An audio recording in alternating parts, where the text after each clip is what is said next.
પણ જે હોય તે પણ એક તપસ્વી આવ્યા અને રામના દર્શન કરી અને આગળ વધે છે. ભગવાન રામ ત્યાંથી ધીરે ધીરે ધીરે ધીરે આગળ વધ્યા અને વનવાસ ગાળતા ગાળતા સીતાજીએ એવું કીધું કે પ્રભુ મને તરસ લાગી છે. શું કીધું? મને તરસ લાગી છે.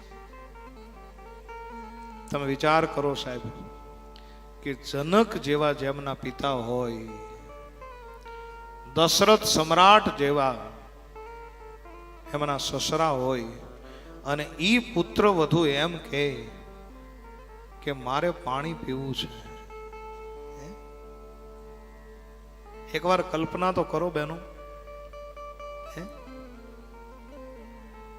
કે જનક જેવો જેમના પિતા, દશરથ જેવા જેમના સસરા અને રામ જેવા જેના પતિ, ઈ સતી સીતા એમ કે પ્રભુ મારે પાણી પીવું છે, ક્યાંક પાણી હોય તો આપો.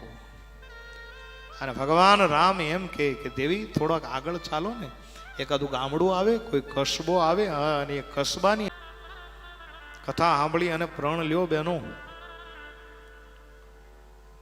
જાનકીજીને જેટલા દુઃખ પડ્યા ને, મને એવું લાગે છે બાપુ કે એવી જગતની કોઈ સ્ત્રીને દુઃખ પડ્યા નથી અને પડશે નહીં.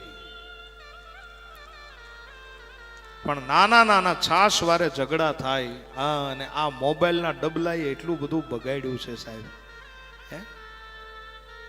તમે ઘરની અંદર રહ્યો છો, તમે સંયુક્ત પરિવારની અંદર રહ્યો છો, અને ક્યારેક ક્યારેક વાસણ હોય ભભડે, વાસણ હોય કકડે, અને ક્યારેક ક્યારેક છાશ વારે જો ઝઘડો થાય, છાશ વારે કોઈની હારે બોલવાનું થાય, તો મારા બાપ બહેનો તમે તરત ફોન કરો છો પિયર, તરત માને ફોન કરો છો. અને ઈ જે તકલીફો ઊભી થાય શા માટે?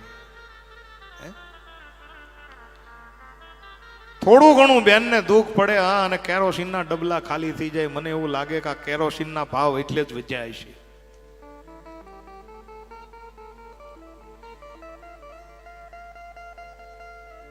એનો તમને આજ એક કોઈ રવિરામ બાપુ નહીં, તમારો એક ભાઈ કહે છે કે કાલ સવારે કથા તો પૂરી થઈ જશે, પણ થોડુંક દુઃખ આવી અને અઘટિત પગલા ભરતા હોય તો આ સીતાજીને યાદ કરી લેજો મારા બાપ, કે એ સીતાજીને એટલું બધું દુઃખ પડ્યું, અવધની સામ્રાજ્ઞી હતી છતાં પણ એ દુઃખને માથે ચડાવી, અને વચનની કિંમત પ્રાણ જાય પર વચન ન જાય.